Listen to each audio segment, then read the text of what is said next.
দেখো বন্ধুরা, গত দুদিন আগে কলকাতাতে ভারী বৃষ্টিপাতের কারণে সব জায়গায় প্রচুর জল হয়েছিল। সেই রকমই আমাদের ফ্ল্যাটের নিচেও প্রচুর জল জমে গেছিল। আর সেই জলেই ভেসে এসেছে কয়েকশো মাছ।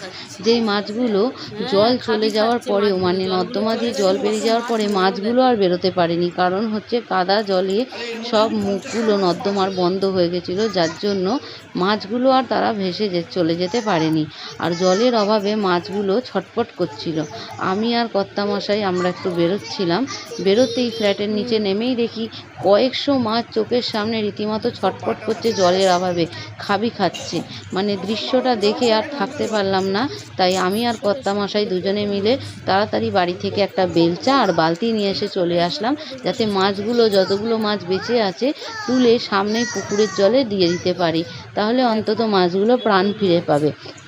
আমি একটু তুলতে ভয় হচ্ছিল, মানে দেরি হচ্ছিল আমার, তো কর্তামশাই নিজেই তাড়াতাড়ি করে তুলে বালতিতে রাখছিল। তোমাদেরকে দেখাবো কত মাছ, মানে কয়েকশো মাছ, মানে রীতিমতো মানে ছটফট ছটফট করছিল। মানে দৃশ্যটা না দেখলে বুঝতে না, মানে কতটা খারাপ লাগছিল।